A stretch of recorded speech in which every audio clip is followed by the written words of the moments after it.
I was rooting for you. We were all rooting for you. How dare you?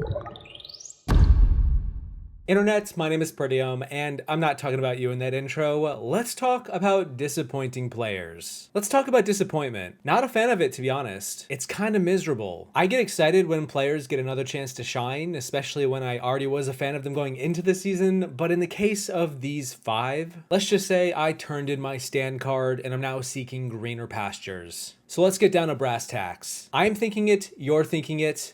Big Brother 22. Yeah, is this just gonna be a video about that season? While I could talk about pretty much all of them in some way, these were the 3 players I was most disappointed by from BB22. And the first one has to be one of my favorite disappointments, if only because I really rooted for this person. Like, top 5 rooted for them on their original season. I was so gung-ho about them getting a second chance, and then they did, not but a year later. And yeah, you may already know who I'm talking about. Nicole Anthony from BB21, the woman who I ended my BB21 review video by saying she needed to be on All Stars 2 whenever it was gonna happen. Little did I know it was gonna be a year later, and I would heavily regret my words. Nicole probably came back too soon for her own good. She got left out of the Majority Alliance, was an outsider with bad reads, and friends like Kevin who were feeding her bad reads too. It was a continuous spiral into being the second boot where she needed to work with Janelle and Kaser, but instead turned on them because of reasons. Disappointing would be an understatement. Also, on a more personal level, I was pretty kind to Nicole with my BB22 commentary while the season was airing, only making one mixed tweet about her gameplay, and then the guy handling her account blocked me. I am still blocked to this day. And there's just like something about how I went from advocating for her to return at the end of 21 to getting blocked just a year later that kind of makes me laugh. Life is weird. I want to do better. Obviously, I didn't go with my gut last year. This time, we do better. We get to second or we get to first. Like, I'm trusting my gut this year. This gut knows what it's saying. This is a very divided vote. Is it though? Yes. Yeah. Janelle is destroying my game, and to be honest, that's really starting to piss me off. I am coming after Janelle and Kaser.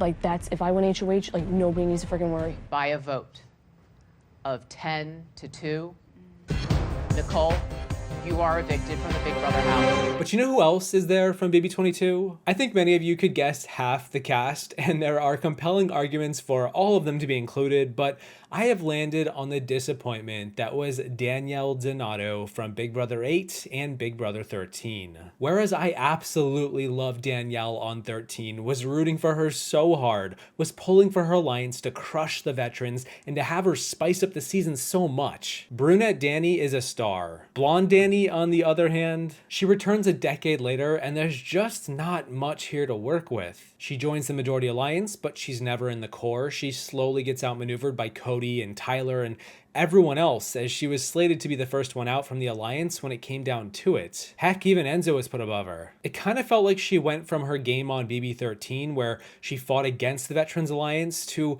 basically being in that alliance on BB22. A total reversal in how exciting she was with her previous 2 appearances. All Stars 2 was so very mild for what I was expecting from her. I really thought that she'd bring some flash and pizzazz and shake things up, but instead she just contributed to making the season a lot less compelling each week. Her HOH where she got Ian out was a total disaster, which was probably the highlight of the season, but that's about the most praise I can give her. And damn, that makes me sad. This is my season to win Big Brother because I'm gonna have a social game that's amazing, a strategic game that's amazing, and I'm gonna be the best player in that house. Tyler, you're not gonna use it. I'm not gonna waste my time. Tennessee and Dom, I yearn for you every day. I love you so much. I'm having so much fun here.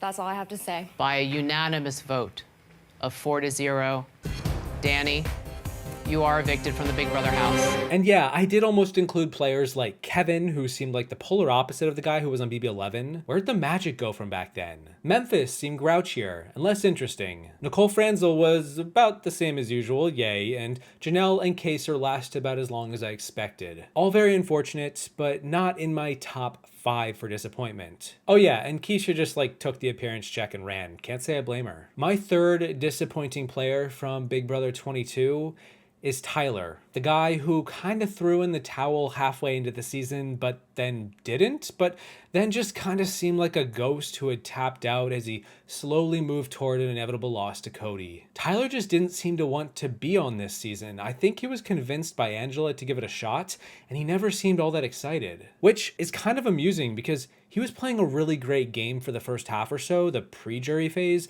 and was a strong contender to win. He was playing a similar game to BB20 and was doing a great job at winning that Cold War and amassing numbers to his side within the committee alliance. He even had Enzo on his side at one point, way before Enzo would gravitate to Cody down the line. And then it all just fell apart. He lost his will to be on the show, had to get convinced to stay, played passively, and was a shell of his former self. The week where he told Day and Bay that he wanted to quit for a bigger cause, and then didn't. Tyler was pulling half measures, and you can't do that, dude. We got live feeds. And again, on a personal level, while I love that he was the first person to mention my channel in the Big Brother house, I'll always remember that, I have his BB22 appearance in my top 5 disappointing, and I just wish it weren't so. So if I'm going back to Big Brother, I want to do one thing, and that's win and prove that I am one of the greatest players. This game is with your head, man. I just don't feel right.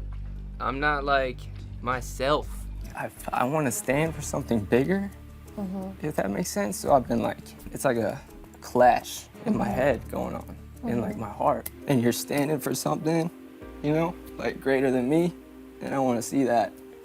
I want to see that play out. By a vote of 3-0, Tyler, you are evicted from the Big Brother house. Let's now dial it back to a different season, get away from BB22, an earlier season, one where I was just getting into Big Brother and was excited to see this person play the game on the live feeds. I am talking about Big Brother 14, and the disappointing coach is none other than I'm kidding, it's Mike Boogie. Mike Malin. You know, the guy who won All-Stars and was half of Chilltown, the two guys who basically ran the entire All-Star season. Chilltown is iconic, Dr. Will is a legend, and Boogie was the winner of All-Stars. To get the chance to watch him return and eventually play the game again was something I was excited to witness. And for a hot minute, it was kind of cool to watch him beef with Janelle, digging up their Season 7 past, or to see him somewhat work with Dan, the only 2 former winners on the cast. Mike wasn't half bad in the first few weeks. He was really into the coach's concept and being able to play fantasy Big Brother inside the BB house. But then everything grinded to a halt once the reset button showed up. Boogie did not want to be a player this season. He did not want to enter the game. He just wanted to get a check and watch the newbies duke it out with a front row seat. And once he was forced to be a player, everything came crashing down. Boogie became a lot less dynamic, mostly just hanging out with Frank nonstop in the backyard complaining. It was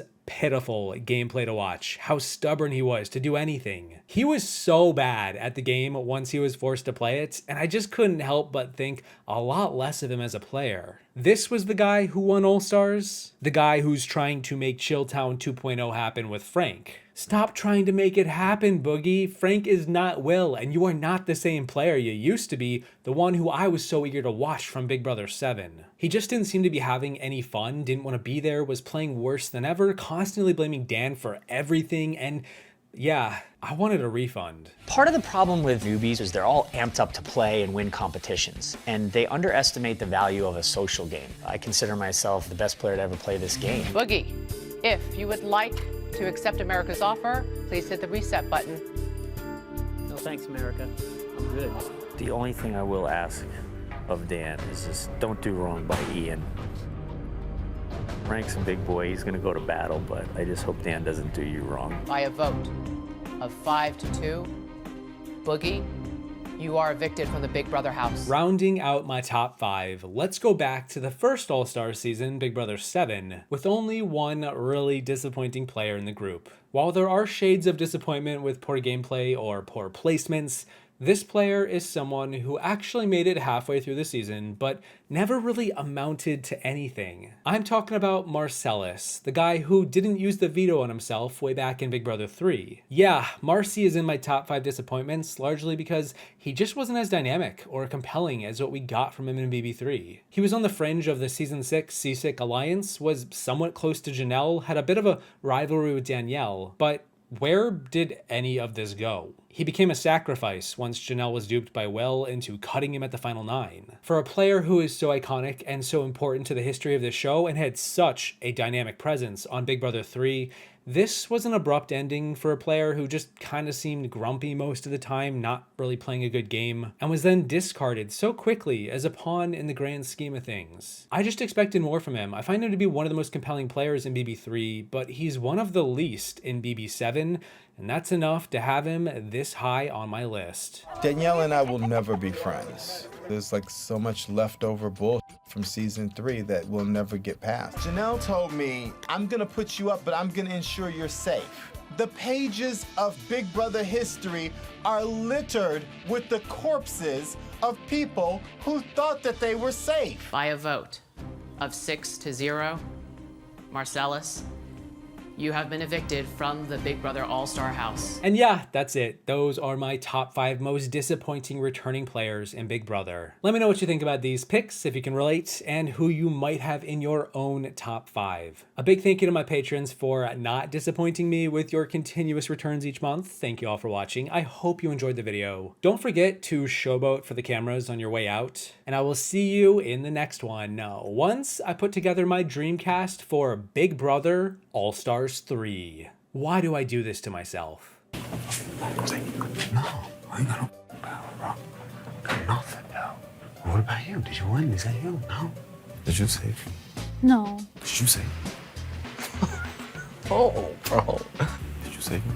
What's up? Did you? No, I didn't. Come on, bro. What are you doing? Did you save? It wasn't me. I would have used it last week. And it wasn't me, I would have saved myself. True. No, David, I did not do that. You did. Like, David, you used the power on yourself. Like, come on. You're being weird.